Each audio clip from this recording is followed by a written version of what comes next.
கிருபைகள் நல்லாகவே எனக்குள்ள இந்த பரலோகமே இப்பொழுது உன்னுடைய திருச்சபைக்கு முன்பதாக நாங்கள் எல்லோரும் கூடி வந்திருக்கிறோம்ப்பா. இதை நாங்கள் இன்றைக்கு நேரம் எடுத்து உன்னுடைய குமாரனாகிய இயேசுவானவர் எங்களுடைய பாவங்களுக்காக, எங்களுடைய அக்கிரமங்களுக்காக, எங்களுடைய மீறுதல்களுக்காக அவர் சிலுவையிலே தம்முடைய ஜீவனை கொடுத்து எங்களை மீட்டுக் கொண்டார். அந்த உணர்வான அன்பை இன்றைக்கும் நாம் தியானிக்க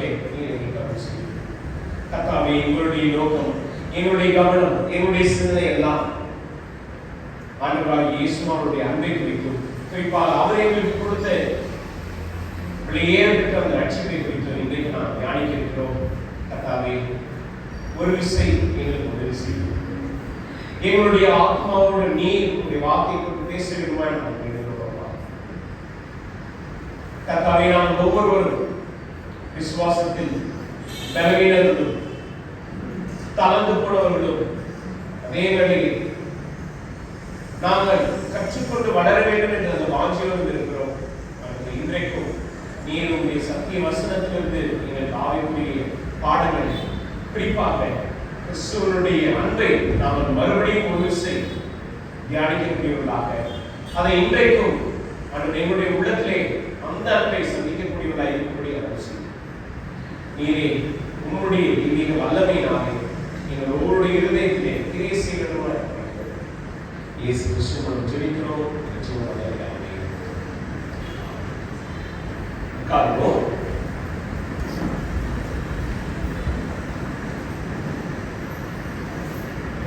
இன்றைக்கும் இந்த சிறப்பு ஆராதனையில உங்களுக்கு ஆண்டவருடைய வார்த்தையை கொண்டு வருவதில் நான் அதிகமாக நன்றி சொல்கிறேன். ஏன்னா ஒவ்வொரு குட் ஃப்ரைடே சர்வீஸ் ஆண்டவருடைய வார்த்தையை தியானிப்பது மாத்திரமல்ல, ஆண்டவருடைய வார்த்தையை படித்து புரிந்து கொள்வது மாத்திரமல்ல, நம்முடைய வாழ்க்கையில் எந்த அளவுக்கு அந்த அன்பை தியானித்து வளரக்கூடியவர்களாக இருக்க வேண்டும். குறிப்பா இன்றைக்கும் நம்ம படிக்க போகிற வேத பகுதி நம்முடைய ஆழ்மனதை, நம்முடைய ஆத்மாவை தூண்டக்கூடியதாக, உயிர்ப்பிக்கக்கூடியதாக, ஆண்டவராகிய இயேசுவினுடைய அன்பின் மகத்துவத்தை அறிந்து கொள்ளக்கூடியவர்களாக இருக்கும்படி நம்ம கவனமாக இருக்கணும்.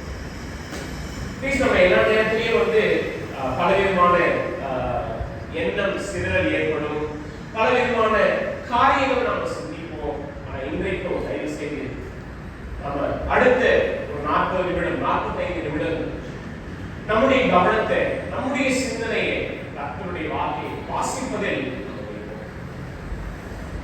மேக்ஸிமம் நம்மளால 15-20 நிமிஷத்துக்கு மேல நம்மளால என்ன பண்ண முடியாது, ஃபோக்கஸ் பண்ண முடியாது. ப்ளீஸ் இன்றைக்கும் தயவு செய்து உங்களுடைய கவனத்தை, உங்களுடைய நோக்கத்தை கர்த்தருடைய வார்த்தையை வாசிப்பதில் நான் உங்களிடம் பணிவோடு கேட்கிறேன். தயவு செய்து நடுவில் நம்ம எழுத போறது, பேசுறது வேண்டாம். நேரெடுத்து ஆண்டவருடைய வார்த்தையை இன்றைக்கு கவனமாக ஆழமாக கற்றுக்கொள்ள இன்றைக்கு நாம் நேரெடுத்து தியானிக்க போகிற தலைப்பு மேலே கொடுக்கப்பட்டிருக்கிறது. வாசிப்போமா? என்ன தலைப்பு அது? நீங்க வாசிக்கிறீங்க தெரியும், எல்லாத்தையும் சேர்த்து வாசிப்போமே. ஆமா, இன்றைக்கு நீ என்னுடனே கூட பரதீசில் இருப்பாய் என்று மெய்யாகவே உனக்கு சொல்லுவேன். இந்த வார்த்தைகளை நாம அநேக முறை படித்திருக்கிறோம், தியானித்திருக்கிறோம். அதனால திரும்பவும் படிக்கிறோம் அப்படின்னு சொல்லும்போது, ஓகே, படிச்ச பகுதியே, படிச்ச தலைமையே நம்ம திரும்ப படிக்க போறோம். இது என்ன வித்தியாசமா இருக்கு, என்ன புதுசா இருக்கு? இன்றைக்கு நம்ம அநேக ஆழமான காரியங்களை இந்த ஒரு வேத வசனத்தின் மூலமாக நம்ம நேரம் எடுத்து தியானிக்க போகிறோம். லூக்கா 23ஆம் அதிகாரத்துக்கு திரும்ப படிக்கிறேன். லூக்கா 23ஆம் அதிகாரம். லூக்கா 23ஆம் அதிகாரம், புதிய ஏற்பாட்டு பக்கம் 121. இன்றைக்கு நம்ம நேரம் எடுத்து தியானிக்க போகிற வசனம் 32வது வசனம் தொடங்கி 43வது வசனம் முடிய இருக்கிறது. நாம இந்த வேத பகுதியை எப்படி வாசிக்க போறோம், தியானிக்க போகிறோம்னா ஸ்பிளிட் பண்ணி படிக்க போறோம். அதே சமயத்துல ஒவ்வொரு சூழ்நிலைகள் அடுத்தடுத்த சம்பவங்கள் என்ன என்பதை பிரித்து விடாமறியாக இன்றைக்கு நம்ம தியானிக்க போகிறோம். ஓகேங்களா? லூக்கா 23ஆம் அதிகாரம் 32ஆம் வசனம். இங்கே நம்ம வாசிக்கிறோம், குற்றவாளிகளாகிய வேறு 2 பேரும் அவரோட கூட கொலை செய்யப்படுவதற்கு கொண்டு போகப்பட்டார்கள்.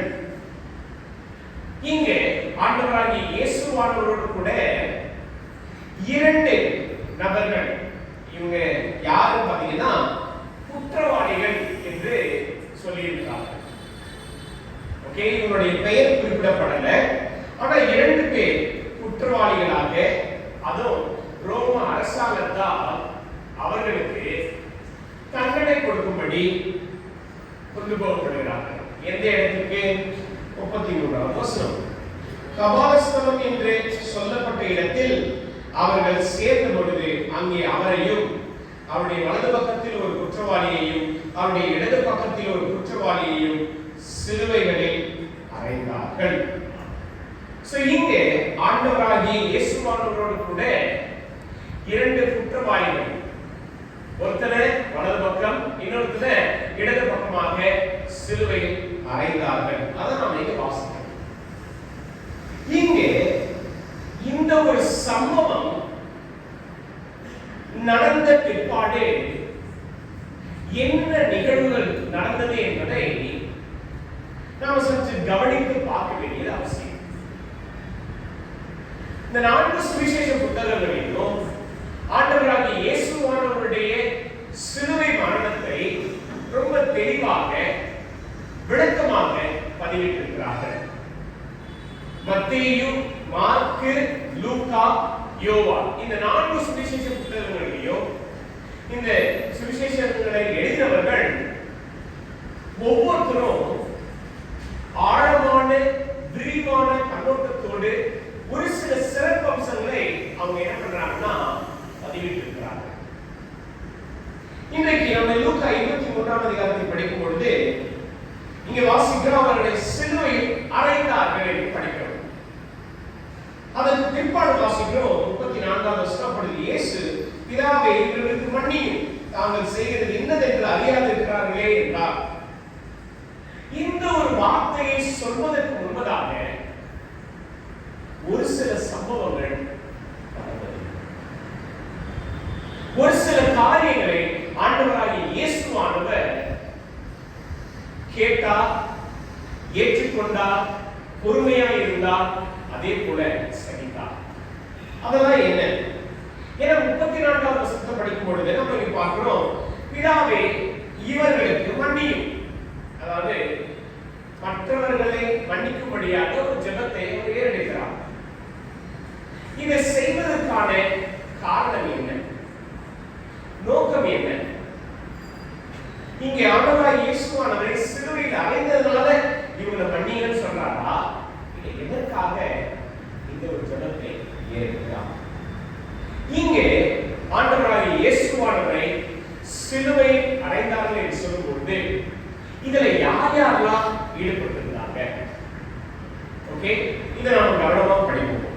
ஒன்று, ஆண்டவராகிய இயேசுவானவரை சிலுவையில் அறையும்படி செயல்பட்ட கூட்டத்தார் யார்? முதலாவது கூட்டம் யாரு பாத்தீங்கன்னா பொன்னி பிலாத்து, ஏரோது. இவர்கள் ஆண்டவராகிய இயேசுவானவரை விசாரித்தார்கள். அதுக்கு முந்தின வசனங்கள் நம்ம படிப்போம். பிலாத்து ஆண்டவராகிய இயேசுவானவரை விசாரித்தார். விசாரிக்கும் பொழுது என்ன சொல்றார்? இவரிடத்தில் ஒரு குற்றமும் நான் காணவில்லை, இவரை நான் விடுதலை பண்றேன். ஆனாலும் பிரதான ஆசாரியர்களும் அதே சமயத்தில் வேதக்காரர்கள் என்ன பண்ணுவாங்க? இல்ல, இவரை சிலுவையில் அறைய வேண்டும் என்று சொல்லுவார்கள். அது மாத்திரமல்ல, ஜனக்கூட்டமும் சேர்ந்து இணைந்து அதேதான் பிலாத்துவிடத்தில் சொல்லுவாங்க. இங்கே ஆண்டவராகிய இயேசுவானவரை சிலுவையில் அறையும்படி 5 குழுக்கள் ரொம்ப தீவிரமாக செயல்பட்டார்கள். அதுல ஒன்று பிலாத்துவும் ஏரோது. இரண்டாவது பாத்தீங்கன்னா பிரதான ஆசாரியர்கள், வேதபாரகர்கள், யூத தலைவர்கள், இவங்க எல்லோருமே சேர்ந்து இணைந்து ஆண்டவராகிய இயேசுவானவரை எப்படியாவது கொலை செய்தார். மூன்றாவது கூட்டத்தார் யாரு பாத்தீங்கன்னா பொதுமக்கள், ஜனங்கள். இவர்கள் ஆசாரியர்களோடு வேதபாரர்களோடு சேர்ந்து இணைந்து இயேசுவை சிலுவையில் அறையுங்கள் என்று அவர்களும் இந்த ஒரு சூழ்நிலையில ஆண்டவராகிய இயேசுவானவர் சிலுவை மரத்திலே இந்த மக்களுடைய கூக்குரல், இந்த மக்களுடைய எல்லா விதமான தூஷண வார்த்தைகள் அவருடைய செவிகளில் கேட்கிறது. வாசிக்கிறாங்க மத்தேயு 27ஆம் அதிகாரம். மத்தேயு 27. மத்தேயு 27.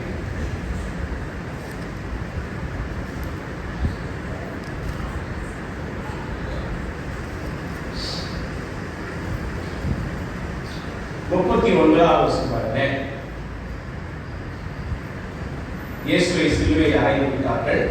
அந்த வழியாய் நடந்து போகிறவர்கள் தங்கள் தலைகளை தூக்கி தேவாலயத்தை இடித்து 3 நாளைக்குள்ளே கட்டுகிறவனே, உன்னை நீ ரட்சித்துக் கொள், நீ தேவனுடைய குமாரனானால் சிலுவையில் இருந்து இறங்கி வா என்று அவரை தூஷித்தார்கள். அப்படியே பிரதான ஆசாரியரும் வேதபாரகரும் மூப்பரும் பரியாசம் பண்ணி 44வது வசனத்தில் வாசிக்கிறோம், அவரோடு கூட சிலுவையில் அறையப்பட்ட கல்லரும் அந்தபடியே அவரை இங்கே தூஷிக்கிறார்கள், பரியாசம் செய்கிறார்கள், நிந்திக்கிறார்கள், ஆண்டவராகிய இயேசுவானவரை அவமானப்படுத்துகிறார்கள். இதுல ரோம சேவகர்களும் என்ன பண்றாங்கன்னா சேர்க்கிறார்கள். என்ன பண்றாங்க? 35வது வசனம் மத்தேயு 27:35, அவரை சிலுவையில் அறைந்த பின்பு அவர்கள் சீட்டு போட்டு அவருடைய வஸ்திரங்களை பங்கிட்டுக் கொண்டார்கள் என்று, என் வஸ்திரங்களை தங்களுக்குள்ளே பங்கிட்டு என் உடையில் சீட்டு போட்டார்கள் என்று தீர்க்கதரிசியால் உரைக்கப்பட்டது நிறைவேறும்படி இப்படி. இங்க போர் சேவகர்களும் ஆண்டவராகிய இயேசுவானவரை நிந்திக்கிறது. 5 குழுவினர் யாரு? பொந்தி பிலாத்து, ஏரோது, வேதபாரகர்கள், அப்புறம் சதுசேயர்கள், பிரதான ஆசாரியர்கள், இவர்கள். 3வது வழிபோக்கர்கள், 4வது கல்லர்கள், 5வது இந்த போர் சேவகர்கள். இவங்க எல்லோருமே ஆண்டவராகிய இயேசுவானவரை நிந்தித்தார்கள், தூஷித்தார்கள், பரியாசம். இங்கே ஆண்டவராகிய இயேசுவானவர் இவர்களுடைய பரியாசத்தை, இவருடைய நிந்தையை, இவருடைய அவமான பேச்சை கேட்கும் பொழுது அவருடைய ஆவி, அவருடைய சிந்தனை என்னவாக இருக்கிறது? இன்னைக்கு நாம ஒருவர் சொல்லுகிற நிந்தையான பரியாச பேசியை நம்மளால என்ன பண்ண முடியல? கேட்க முடியல, ஏற்றுக்கொள்ள முடியல, நம்மளால சகித்துக் கொள்ள முடியல. இங்கே 5 குழுவினர் ஆண்டவராகிய இயேசுவானவரை குறித்து பரியாசம் பண்ணினார்கள், நிந்தித்தார்கள், அதே சமயத்தில் அவரை. இதன் மத்தியில ஆண்டவராகிய இயேசுவானவருடைய எண்ணமும் சிந்தனையும் என்னவாக இருந்தது?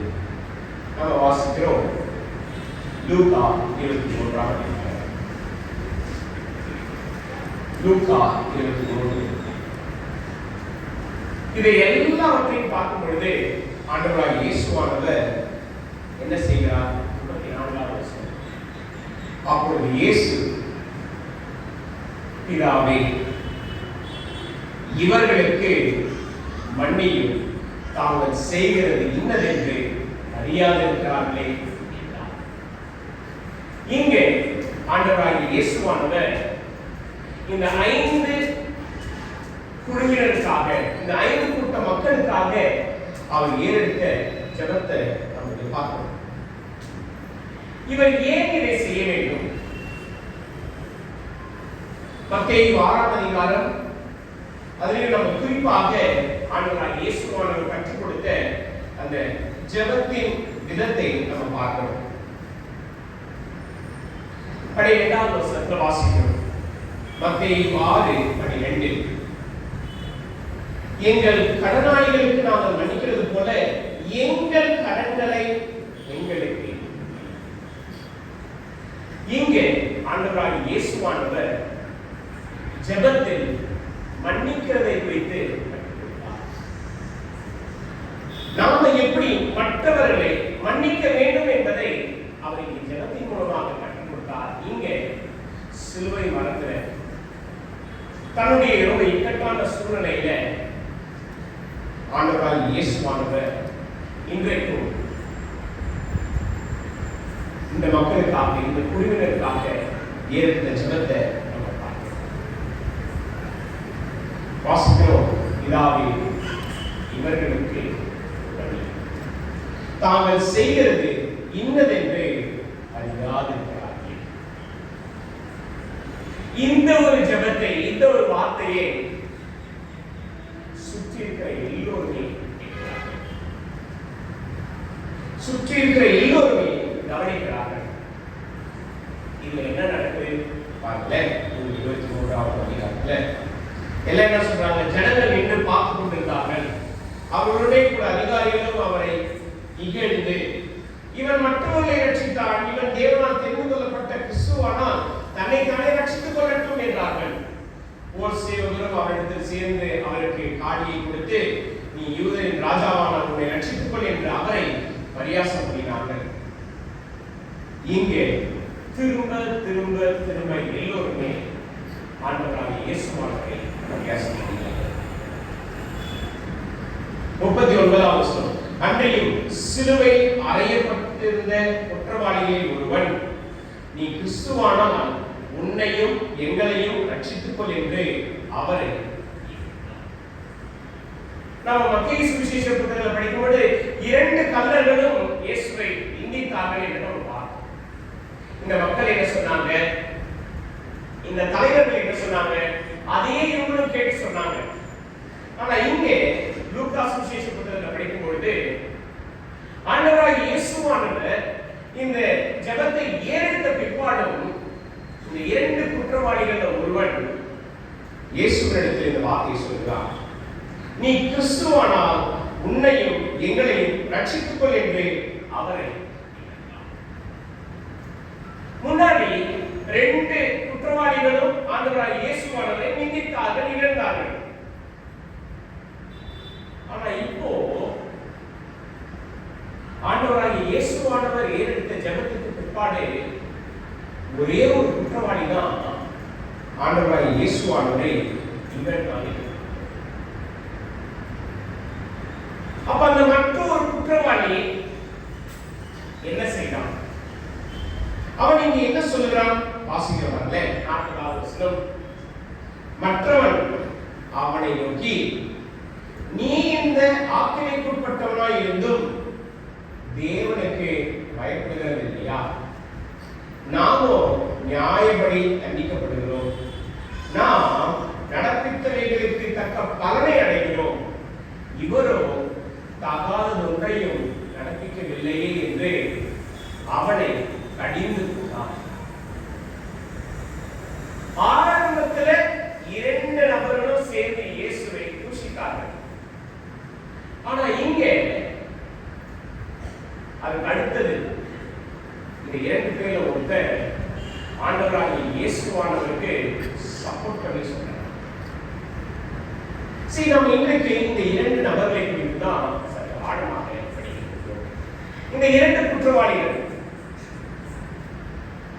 பிரத்யேகமா ஆண்டவராகிய இயேசுவானவரோடு கூட சிலுவையில் அறையும்படி கொலை செய்யப்பட்டு கொண்டு வரப்பட்டார்கள்.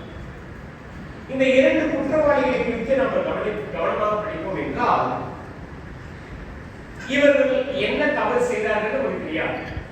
ஆனா கள்ளர்கள் என்று நம்ம பார்க்கிறோம். கள்ளர்கள் என்றாலே என்ன?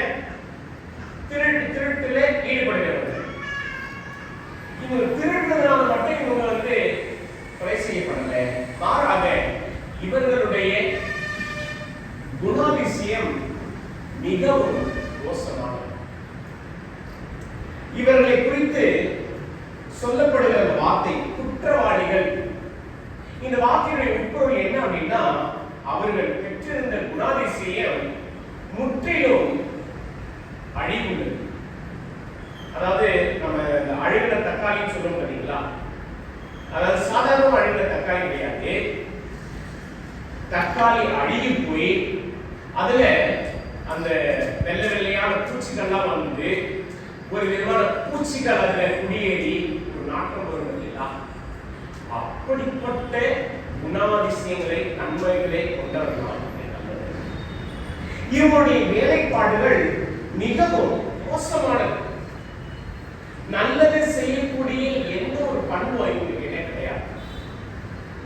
முரட்டாட்டம் உள்ளவர்கள், கடினமான மனதுடையவர்கள், அவங்கதான். அது மாத்திரமல்ல, தலைவர்கள், வேறுபாடுகள், பிரதான ஆசிரியர்கள் எண்ணிக்கும் பொழுதே இவங்களும் சேர்ந்து இயேசுவை தூஷிக்கிறார்கள். அதாவது எப்படியாவது இந்த வேதபாரர்களும் இந்த பிரதான ஆசிரியர்களுடைய அட்வான்டேஜ், இதன் மூலமா நமக்கு ஒரு ஆதாயம் கிடைக்கும் என்று இயேசுவை தூஷிக்கிறார். சோ எப்படியாவது இந்த சூழ்நிலையிலிருந்து தப்பித்துக் கொள்ள வேண்டும் என்றும் அவர் செயல்படுகிறார்கள். ஆனால் இங்கே இந்த இரண்டு நபர்கள் ஒருவர் ஆண்டவராகிய இயேசுவானவரை கவனிக்கிறார். ஆண்டவராகிய இயேசுவானவர் எப்படிப்பட்டவர் என்பதை பார்க்கிறார். ஏன்னா இந்த ஒரு சூழ்நிலையையும் இந்த ஒரு நபர் மன்னிப்பை குறித்து பேசுகிறார் என்றால் இது எப்படிப்பட்ட ஒரு மனிதனாக இருக்கிறது பாருங்க. இந்த கல்லர்கள் ஆண்டவராகிய இயேசுவானவரை குறித்து கேள்விப்பட்டிருப்பார்களா? நிச்சயமா கிடையாது. அப்படி கேள்விப்பட்டிருப்பார்கள் என்றால் கண்டிப்பா அவர் மேல கொஞ்ச நாள் நம்பிக்கை இருந்திருக்கும். இல்லை,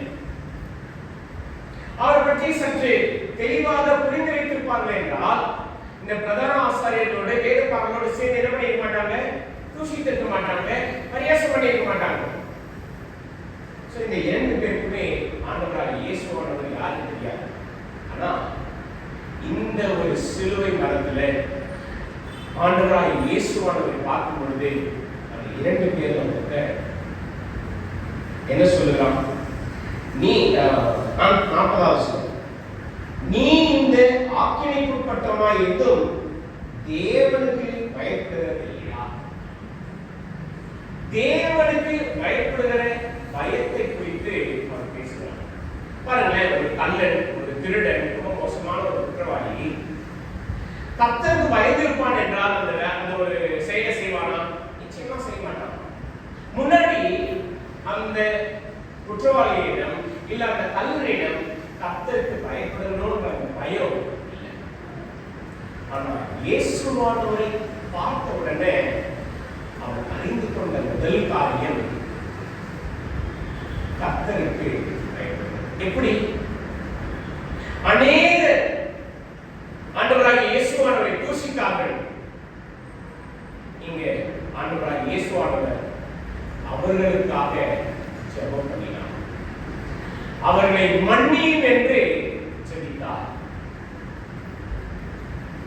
இங்கே ரொம்ப சுலபமா திருப்பி எல்லாரையும் தூஷிக்க முடியும், திருப்பி எல்லாரையும் நிந்திக்க முடியும். ஆனா இயேசுவானவர் செய்யல. ஏன்? அவர் தீமை செய்கிறவர்களை கர்த்தருக்கு பயந்து நடக்கக்கூடிய மனிதன் என்பதை இந்த இரண்டு கல்லர்களில் ஒருவன் அறிந்து கொண்டான். அதுதான் சொல்றான், நீ தேவனுக்கு பயன்படுத்துவது முதல். இரண்டாவது காரணம் 41வது பாருங்களேன்.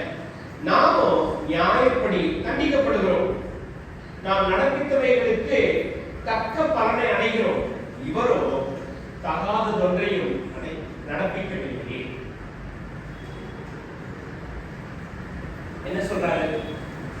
நாம என்ன தவறு செய்தோமோ, என்ன பாவம் செய்தோமோ அதுக்கேற்ற பலனை நாம பெற்றிருக்கிறோம். ஆனா இவர் எந்த ஒரு தவறான பாவத்தையும் காரியத்தையும் இந்த வார்த்தை என்ன பாத்தீங்கன்னா, இவரும் தகாத ஒன்றையும் நடப்பிக்கவில்லையே. தகாதது இந்த வார்த்தையுடைய உட்பொருள், கர்த்தருக்கு அருவருப்பான எந்த ஒரு காரியத்தையும் செய்யல, மனிதனுக்கு அருவருப்பான எந்த ஒரு காரியத்தையும் நடப்பிக்கல. இவர் உத்தமர், இவர் பாவம் செய்யாதவர், இவர் எந்த ஒரு சூழ்நிலையிலையும் குற்றப்படுத்துகிற அந்த காரியங்களை இந்த ஒரு கண்ணன் ஆண்டவராகிய இயேசுவானவரை குறித்து அறிந்து கொள்கிற இந்த அறிவை நாம் கவனிக்கலாம். ஒரு குறிப்பிட்ட ஒரு சூழ்நிலையில, காலகட்டத்தில், அதுவும் தன்னுடைய வாழ்க்கையினுடைய முடிவில் ஆண்டவராகிய இயேசுவானவர் யார் என்பதை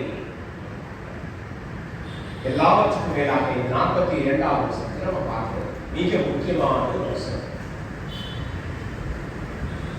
42வது வசனம், இயேசுவை நோக்கி, ஆண்டவரே, உம்முடைய ராஜ்யத்தில் வரும்போது அடியேனை நினைத்தருளும்.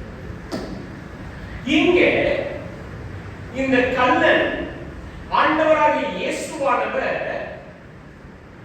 எதற்காக இவைகள் எல்லாவற்றையும் செய்கிறார்? இவருடைய செயல்பாடு என்ன? இவருடைய ஆழமான மிக உறுதியான வார்த்தை என்ன? நம்ம ஆரம்பத்தில் படித்தோம். ஆண்டவராகிய இயேசுவானவர் தன்னுடைய ஊழியத்தை தொடங்கும் பொழுதே என்ன சொன்னாரு? மனம் திரும்புங்கள், பரலோக ராஜ்யம் சமீபமாய் இருக்கிறது. பரலோக ராஜ்யத்தை குறித்து தான் அவர் பேசினார். ஆனா இந்த இடத்துல எங்கேயுமே ஆண்டவராகிய இயேசுவானவர் பரலோக ராஜ்யத்தை குறித்து பேசினார். ஆனா எப்படி இந்த ஒரு கல்லன் புரிந்து கொண்டார்? இங்கே நாம இந்த ஜெபத்தை பார்க்கிறோம். 34வது வசனம், அப்பொழுது இயேசு, பிதாவே, இவர்களுக்கு மன்னியும், தாங்கள் செய்கிறது இன்னதென்று அறியாதிருக்கிறார்களே என்றார். ஆண்டவராகிய இயேசுவானவர் பிதாவை நோக்கி ஜெபித்தார். அது மாத்திரமல்ல, இங்கே எல்லா மத தலைவர்களும் அதே போல இந்த போர் சேவகர்களும் இயேசுவானவரை தூஷித்தார்கள். என்ன தூஷித்தார்கள்? இவன் தேவனால் தெரிந்து கொள்ளப்பட்ட கிறிஸ்துவானால் தன்னை தானே ரட்சித்துக் கொள்ளட்டும். இந்த வார்த்தையை கவனித்து பார்க்கிறோம். தெரிந்து கொள்ளப்பட்ட கிறிஸ்துவானால், இந்த வார்த்தை மேசியாவுக்கென்று பயன்படுத்தப்படுகிற வார்த்தை. மேசியா என்றாலே தெரிந்து கொள்ளப்பட்டவர், அபிஷேகம் பண்ணப்பட்டவர். இந்த வார்த்தையை யார் பயன்படுத்துறாங்க? அந்த ஜனங்களும் சரி, அதே வேளையில் அங்க இருக்கிற தலைவர்களும் சரி பயன்படுத்துறாங்க. சொல்லும் பொழுது இந்த போர் சேவகன், இந்த கல்லன் நிதானிக்கிறான். இவர் பிதாவை நோக்கி ஜெபிக்கிறார், மன்னிங்க என்று சொல்றார். அதே வேளையில கர்த்தருக்கு பயந்து இருக்கிறார். இவர் சாதாரண ஒரு மனிதர் அல்ல, இவர் தேவனால் தெரிந்து கொள்ளப்பட்டவர். இவருக்கு பிதாவானவர் நிச்சயமா ஒரு ராஜ்யத்தை கொடுப்பார். அந்த ராஜ்யத்துல நானும் இருக்கணும் அப்படின்ட்டு இயேசுவானவரிடத்தில் இந்த ஒரு வேண்டுதலை வைக்கிறார். அதே பாருங்க, ரொம்ப அற்புதமான ஒரு காரியம் என்ன அப்படின்னா, 42வது வசனத்துல பார்க்கிறோம், இயேசுவை நோக்கி. இங்கே நாம தமிழ்ல வாசிக்கும் பொழுது இயேசுவை நோக்கி, ஆண்டவரே, நீர் உம்முடைய ராஜ்யத்தில் வரும்பொழுது அடியேனை நினைத்தருளும் என்றான். ரொம்ப ஸ்ட்ரைட்டா இருக்கு. ஓகே, ரொம்ப சிம்பிளா புரிந்து கொள்வதற்கு. ஆனா இதனுடைய மூல பாஷையில நம்ம படிக்கும் பொழுது எப்படி இருக்குன்னா, அதாவது இந்த கல்லன் இயேசுவை நோக்கி என்னை நினைத்தருளும். இன்னும் சொல்ல போனா, இயேசுவே என்னை நினைத்தருளும். இதுதான் இந்த கல்லனுடைய வேண்டுதல். பாருங்க, இங்கே இந்த கல்லன் கேள்விப்படுகிற ஒவ்வொரு காரியத்தையும் நம்ம பார்க்கிறோம். இவன் பாவம் இல்லாதவர், இவன் பாவிகளுக்காக ஜெபிக்கிறவர், மன்னிக்கக்கூடிய அந்த இருதயத்தை கொண்டவர், இவர் கர்த்தருக்கு பயப்படுகிறவர், இவர் தேவனால் தெரிந்து கொள்ளப்பட்டவர். இதெல்லாம் இன்னொரு ஆழமான ஒரு காரியத்தை பார்க்கிறார். என்ன அப்படின்னா, இயேசு என்கிற நாமத்தை குறித்து இவர் இயேசு என்ற நாமத்திற்கு வல்லமை இருக்கிறது என்பதை சிலுவை மரத்திலே இந்த கல்லன் உணர்ந்தான். என்ன அந்த வல்லமை? மத்தேயு 1ஆம் அதிகாரத்தில் நம்ம பார்க்கிறோம். மத்தேயு 1:21 இந்த வார்த்தையினுடைய அர்த்தத்தை நம்ம பார்க்கிறோம். எடுத்து வாசிப்போமே. மத்தேயு 1ஆம் அதிகாரம் 21ஆவது வசனம்.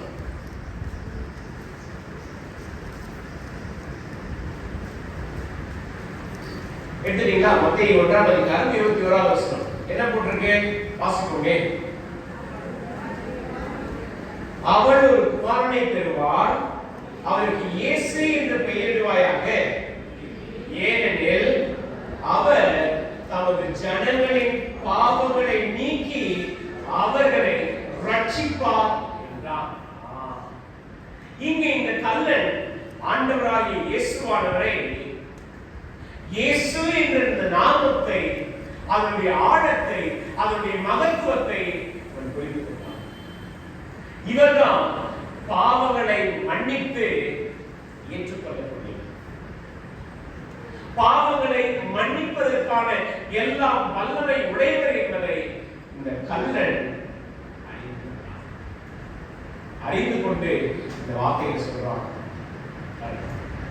ஆண்டவரே, நீ உன்னுடைய ராஜ்யத்தில் வரும்பொழுது அடியேனை. முன்னாடி நம்ம பார்த்தோம் இந்த கல்லன், இந்த குற்றவாளிகள், இவங்களுடைய தன்மை, இவங்களுடைய குணாதிசயம், இவங்களுடைய செயல்பாடு எல்லாம் மோசமானது. அப்படிப்பட்ட ஒரு நபரை இங்கே ஆண்டவராகிய இயேசுவானவர் ஒரு நிமிஷத்துல, அந்த ஒரு நொடியில அவர் சொல்றான், தன்னை அடியேன் என்று. இருதய கடினம் உள்ளவர்கள், முரண்காட்டம் உள்ளவர்கள், அது மாத்திரமல்ல, வாழ்க்கையில தவறுகளை செய்து அதற்கான தண்டனையை பெறும்பொழுது எல்லோருமே கடின தன்மையோடு, அந்த ஒரு விரக்தியோடு இறந்து போவாங்க. ஆனா இங்க இந்த மனிதன் தாழ்மையாக இயேசு இடத்தில் வேறு வாழ்க்கை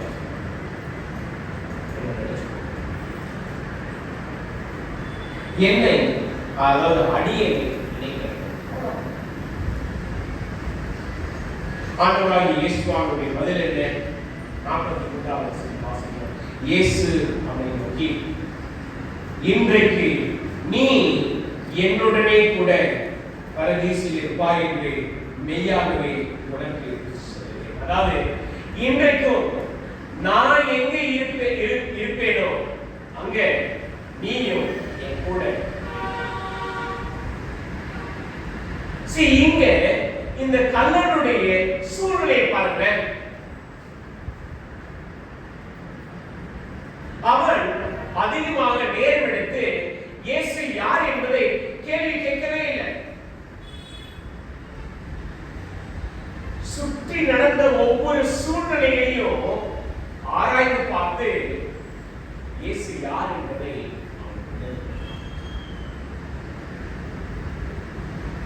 அதே சமயத்துல இவருடைய விசுவாசம் எவ்வளவு உறுதியா இருக்கு பாருங்க.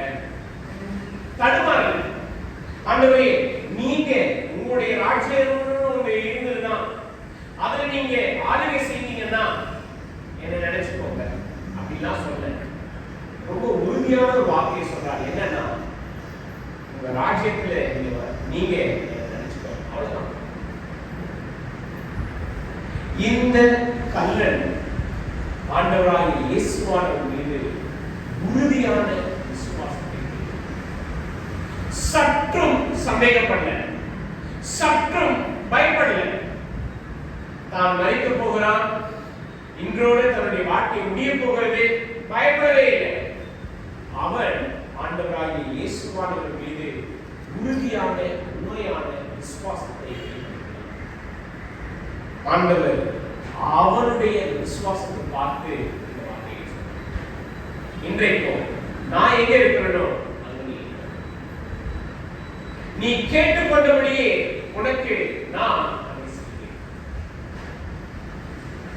இங்கே நம்ம பார்க்கிறோம், இந்த ஒரு கல்லன் குறிப்பிட்ட சூழ்நிலையில ஆண்டவராகிய இயேசுவானவர் யார் என்பதை அறிந்து கொண்டு அவரை முழு மனதோடு விசுவாசம். இன்றைக்கும் நமக்கு அநேகமான வாய்ப்புகள் கொடுக்கப்பட்டது, அநேகமான சூழ்நிலைகள் நமக்கு திறந்து கொடுக்கப்பட்டிருக்கிறது. ஆனால் நாம் இயேசுவை நம்புவதற்கு சந்தேகம், தயக்கம், பலவிதமான சூழ்நிலைகள். இந்த கல்லன் அது எதையே இயேசு யார் என்பதை அவர் அறிந்து கொண்டது மாத்திரமல்ல, இங்கே அவர் அதை உறுதியும் செய்கிறார். இந்த ஒரு வேத பகுதியை ஞானஸ்நானம் நான் கற்றுக் கொடுத்தேன். ஏன் அப்படின்னா, இன்றைக்கு அநேகருடைய நம்பிக்கை என்ன? ஞானஸ்நானம் எடுத்தாதான், கர்த்தருடைய பந்தியில பங்கு பெற்றாதான் பரலோகத்துக்கு போக முடியும். நான் கேட்கிறேன், சீஷர்கள் ஆண்டவராகிய இயேசுவானவரோடு பந்தியில இருந்தாங்க. அவங்க யாரோ ஆண்டவராகிய இயேசுவானவர் சிலுவையில் அறையும்போது கூட இல்லை. ஒரே ஒரு சீஷர், எல்லாரும் அவரை விட்டு சிதறி போனார்கள். ஆண்டவராகிய இயேசுவானவரோடு 3.5 ஆண்டுகள் செலவிட்டவர்கள். இங்கே இயேசுவுடைய கடைசி நிமிஷத்துல ஒருத்தரை இன்றைக்கு எத்தனை வருஷம் எப்படிப்பட்ட கிறிஸ்தவர்களாக நான் வாழ்ந்துட்டேன் அதெல்லாம் முக்கியம் இல்லை. ஆண்டவராகிய இயேசுவானவர் யார் என்பதை நாம் முதலாவது உண்மையாக ஆழமாக அறிந்திருக்கிறது. அது விசுவாசத்தில் வெளிப்படுகிறதா?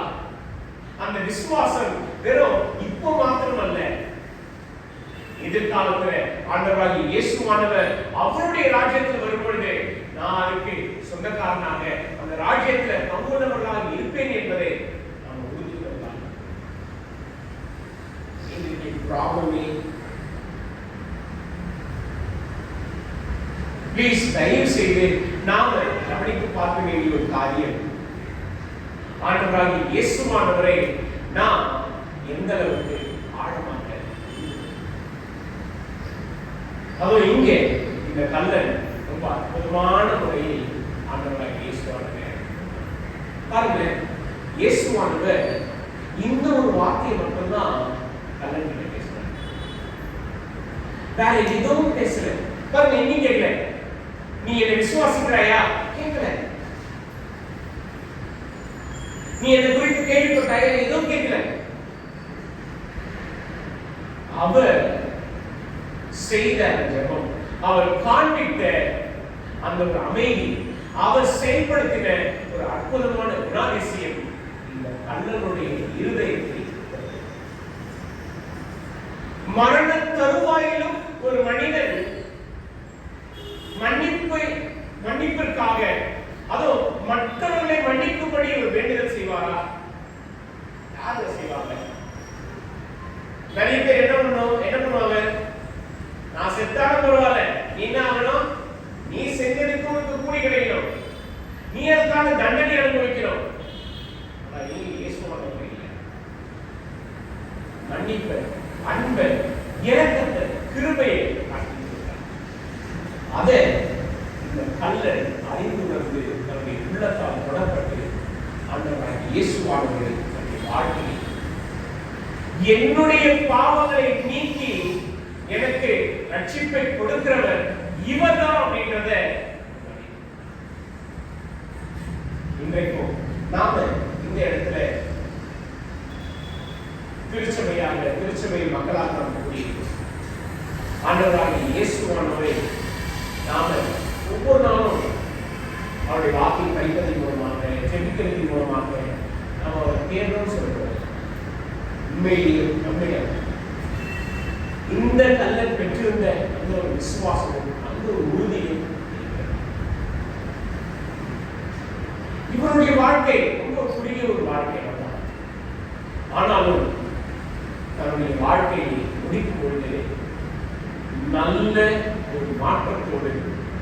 அது குறிப்பா சரித்திரத்துல தன்னுடைய பெயர் பதிவிடனாலும் அவருடைய விசுவாசம் எல்லோருக்கும் சாட்சியாக மாதிரியாக.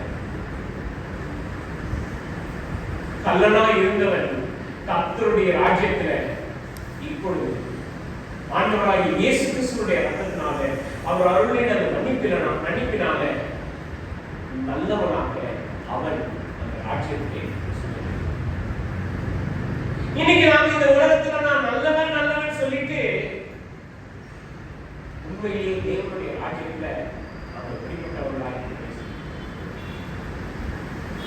என்னுடைய செயல்பாடு நல்லது, நீதியானது, நேர்மையானது, உயர்ந்தது, ஆண்டவருடைய பார்வையில் உண்மையாகவே நம்முடைய விசுவாசத்துடைய செயல்பாடு என்னவாக இன்றைக்கும் தயவு செய்து நான் இந்த ஒரு காரியத்தை நாம எந்த சூழ்நிலையிலும் ஆண்டவராகிய இயேசுவானவருக்கு அதுக்கு நீங்க கல்லணை போல ஓகே மரண தருவாயில மரிக்கும் சமயத்துல நான் என்ன பண்றேன், இயேசுவை நான் ஏத்துக்கிறேன், இந்த கல்லன் சொன்னது போல நான் செய்யறேன் அப்படின்னா ப்ளீஸ் ஆண்டவராகிய இயேசுவானவருடைய இருதயத்தின் எண்ணங்களையும் யோசனைகளையும் பகுத்தறிகிறோம். அவர் நன்றாக அறிந்து வைத்திருக்கிறார். நாம எப்படி யோசிக்கிறோம், என்ன சிந்திக்கிறோம், எப்படி திட்டமிடுகிறோம். இந்த கல்லன் எதையும் திட்டம் போடுது. சிலுவையின் சூழ்நிலையிலையும் இயேசுவை சந்திக்கும்படியான தருணத்துல தன்னுடைய வாழ்க்கை மாறினதை அவன் அறிந்துணர்ந்து இயேசுவிடத்தில் யோசிச்சு பாருங்க. இந்த ஒரு கல்லன் ஆண்டவராகிய இயேசுவோடைய வார்த்தைகளை கேட்டதற்கான வேதனையோட கஷ்டத்தோடு மனிதர்க்க மாட்டான், சமாதானத்தோடு சந்தோஷத்தோடு இயேசுவோடு கூட நான் இருப்பேன் என்ற நிச்சயத்தோடு அவன் மரணத்தை தழுவிக்கொண்டான். ஏன்னா அந்த அளவுக்கு இந்த ஒரு கல்லன் தன்னுடைய விசுவாசத்தை ஆண்டவராகிய இயேசுவானவரை யார் என்று எனக்கு அருமையானவர்களே, இன்றைக்கும் இயேசுவை நம்முடைய வாழ்க்கையில் இரட்சகராக ஏற்றுக்கொள்வதற்கு நம்முடைய பாவமோ, நம்முடைய சூழ்நிலைகளோ, நம்முடைய செயல்பாடுகளோ எதுவும் தடையாது. ஒரே ஒரு தடை எது தெரியுதா? இந்த கல்லனும் மற்றவர்கள் நிந்தித்தது போல நிந்தித்தான். ஆனா தான் செய்தது தவறு என்பதை சிந்தித்து பார்த்தான். இன்றைக்கு நாம நம்முடைய கிறிஸ்தவ வாழ்க்கையை சிந்தித்து பார்க்க முடியாது. இயேசுவானவர் எனக்கு காண்பித்த அந்த ரட்சிப்பு, எனக்கு அருளின கிருபையை நாம அநேக வேளையில அலட்சியம் செய்வோம். இங்கே இந்த கல்லன் அதை ரொம்ப கவனித்து பார்த்தான். இயேசுவானவர் யார் என்பதை தன்னுடைய வாழ்க்கையில விசுவாசத்தை இன்றைக்கும் நாமும் கூட நம்முடைய வாழ்க்கையில விசுவாசத்தை கண்டடைந்திருப்போம். ஆனா அதுல முழு நிச்சயத்தோட இருப்போமா? இயேசுவானவரை அறிந்திருக்கிறோம் என்று சொல்லுகிறேன்னா மேலோட்டமான அறிவை பெற்றுக்கோமா? இல்ல இந்த கல்லனை போல ஆழமான அறிவையும் சிந்தனையும் கவனத்தையும் இந்த கல்லனை போல வாழ்க்கையினுடைய கடைசி கட்டத்திலேயும் திரும்பி வருவதற்கான வாய்ப்பை ஆண்டவராகிய இயேசுவானவர் கொடுத்திருக்கிறார். இன்றைக்கும் நம்முடைய வாழ்க்கையில இயேசுவினிடத்தில் திரும்பி வருவதற்கான வாய்ப்புகளை ஆண்டவர் ஏற்படுத்தி கொடுக்கிறார். ஏன் இந்த சிறப்பு ஆராதனைகள்? எதற்காக நாம இந்த குட் ஃப்ரைடே நாம் கொண்டாடணும்? ஆண்டவராகிய இயேசுவானவருடைய பாடுகளை நினைத்து பார்க்க வேண்டும். ஆண்டவராகிய இயேசுவானவருடைய ஐக்கியத்தில் உறவுல திரும்பி வருவதற்கு நமக்காக இதுல நாம இயேசுவினிடத்திற்கு திரும்பி வருவோமா? இல்ல இன்னொரு கல்லனை போல ஆண்டவரே நீங்க உண்மையே ஆண்டவர்னா கிறிஸ்துவனா என் வாழ்க்கையில இந்த பிரச்சனை எடுத்து போட்டுருங்க, என் வாழ்க்கையில இந்த துன்பத்தை எடுத்து போட்டுருங்க, என்னுடைய சூழ்நிலை மாறணும், இது மாறணும்,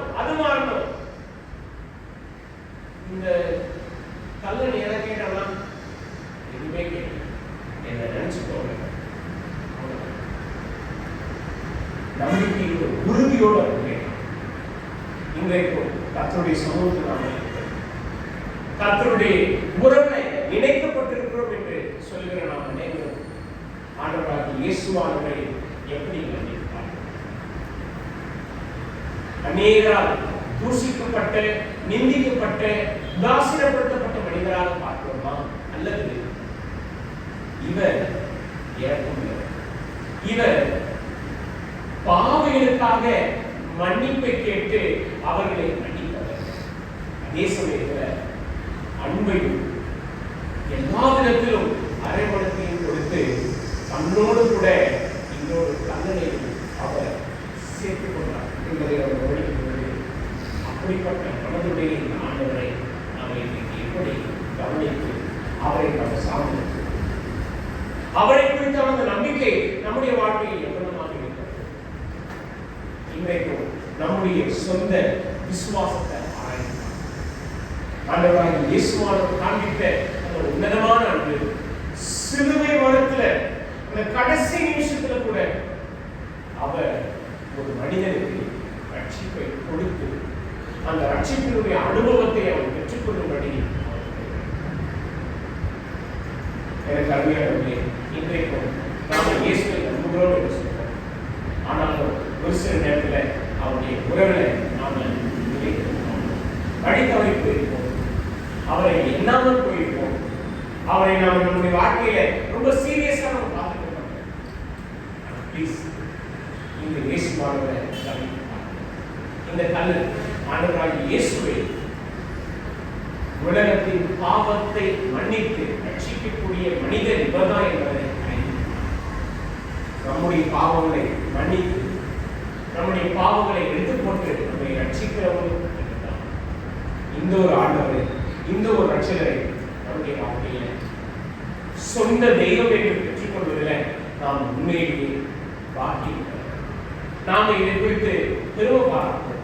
ஏன்னா அவ்வளவு அன்பான ஆண்டவர் எனக்கு சொன்னார், அவ்வளவு இரக்கமுள்ள கர்த்தர் என்னுடைய ஆண்டவர் என்று நாம் இன்றைக்கும் நாம் இந்த உன்னதமான ஆண்டவராகிய இயேசுவானவரிடத்தில் வைக்கிற விசுவாசம் தான் நம்மை அவருடைய ராஜ்யத்தில் கொண்டு சேர்க்கும்.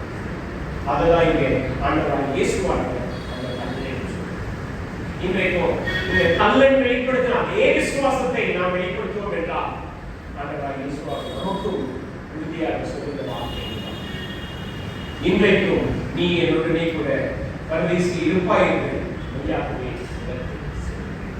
இந்த வார்த்தையின்படி ஆண்டவரை நாம் உறுதியாக நம்பும் பொழுது நிச்சயமா பரலோக ராஜ்யம் நமக்கே சொந்தமாக கண்கள் மூடி நல்லாவே நன்றி சொல்கிறோம்.